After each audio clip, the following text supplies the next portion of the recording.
আসসালামু আলাইকুম দর্শক, ওয়েলকাম জানাচ্ছি আমার নতুন আবারও একটা ভিডিওতে।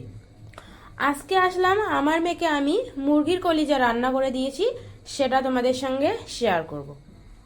তো দেখো, প্রথমে আমি কলিজাটা তোমাদেরকে দেখিয়ে দিচ্ছি। এখানে পুরো একটা গোটা কলিজা আছে। তো কলিজাগুলো আমি প্রথমে ভালো করে টুকরো টুকরো করে কেটে নেব।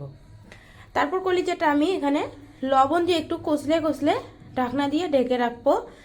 কলিজার যে একটা আষ্টে গন্ধ আছে বা কলিজার থেকে যে বাজে একটা স্মেল আসে সেটা দূর করার জন্য এখানে আমি লবণ দিয়ে কাজটা করেছি। তোমরা চাইলে এখানে কয়েক ফোঁটা লেবু রস দিয়েও কিন্তু এই কাজটা করতে পারো। তো আমার হাতের কাছে লেবু ছিল না, তাই আমি লবণ দিয়ে ধুয়ে নিলাম।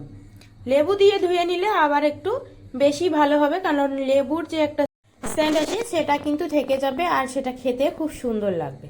তো এরপর আমি ভালো করে পানি দিয়ে 6 থেকে 7 বার ধুয়ে এটাকে পরিষ্কার করে নিব।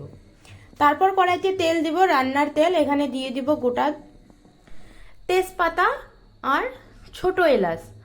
এরপর আমি পেঁয়াজ দিয়েছি। পেঁয়াজটা একটু লাল লাল করে ভেজে নেওয়ার পর এখানে আদা রসুন বাটা দিয়েছি। তারপর দিয়েছি স্বাদ মতো লবণ। এরপর ভাজা জিরের গুঁড়ো দিয়ে আবারও একটু নাড়াচাড়া করে নেব। দর্শক, এখানে একটা কথা বলতে চাই, আমি কিন্তু এই রান্নাটা 1.5 থেকে 2 বছরই বাচ্চাদের জন্যই করছি। তো তোমরা চাইলে এটা 1.5 বছর থেকে 5 বছর পর্যন্ত বাচ্চাদের জন্য এই খাবারটা রান্না করতে পারো। তো এরপরে হলুদ দিয়ে আবারও একটু ভেজে নেব। 1.5 থেকে 2 বছরই বাচ্চা কিন্তু দর্শক ফ্যামিলি ফুড খাবে, মানে বাসায় তৈরি যে খাবারগুলো হয় সেটা আস্তে আস্তে খেতে অভ্যাস করবে। তো এই কারণে আমি একটা কাঁচামরিচ 2 টুকরো করে দিয়ে দিলাম, তার খাবারের জন্য হালকা একটু ঝাল হয়। তো একটা কাঁচামরিচে খুব বেশি একটা ঝাল হবে না, তবুও দিয়ে দিচ্ছি ওকে একটু ঝাল খাওয়ানোর অভ্যাস করার জন্য। তো এরপরে পেঁয়াজ আর মশলাগুলো ভালো করে কষিয়ে নিয়ে দিয়ে দিলাম মুরগির কলিজাগুলো, আর সাথে দিয়ে দিলাম একটা আলু। আলুটা আমি টুকরো টুকরো করে কেটে নিয়েছি। এরপরে সব কিছু মশলার সঙ্গে একটু কষিয়ে নেওয়ার জন্য ঢাকনা দিয়ে ঢেকে রাখবো। এরপর তোমাদেরকে দেখিয়ে দিচ্ছি ঢাকনাটা তুলে। দেখো, মাংসটা থেকে বা মশলাগুলো থেকে একটা তেল ছেড়ে দিয়েছে, আর এখন আমার মশলাটা মাংসের সাথে ভালো করে কষিয়ে নেওয়া হয়ে গেছে। এবার আমি এখানে দিয়ে দিব পানি। পানিটা দিয়ে দিব আলু এবং আমার মুরগির কলিজাগুলো যেন সেদ্ধ হয়ে আসে।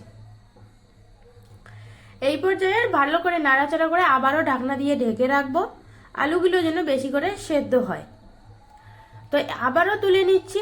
দেখো, পানিটা আমার শুকিয়ে এসছে। এবার আমার এই রসটাও টেনে গেলে ভালো করে কষিয়ে নেব। তো দর্শক, আমার মেয়ে কিন্তু মুরগির কলিজা খেতে ভীষণ পছন্দ করে, আর ওকে এরকম বিভিন্ন ধরনের খাবার করে খাওয়াই, সেই কারণে কিন্তু ও খাবারগুলো খেতে চায়।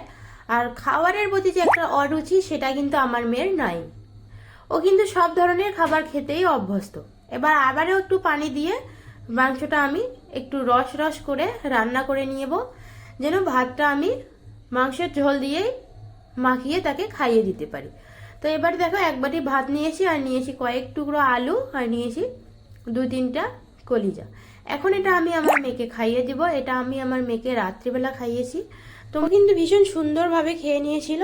তো সেই কারণে তোমাদের সঙ্গে ভিডিওটা শেয়ার করা। ভালো থাকবেন, সুস্থ থাকবেন, চ্যানেলটি সাবস্ক্রাইব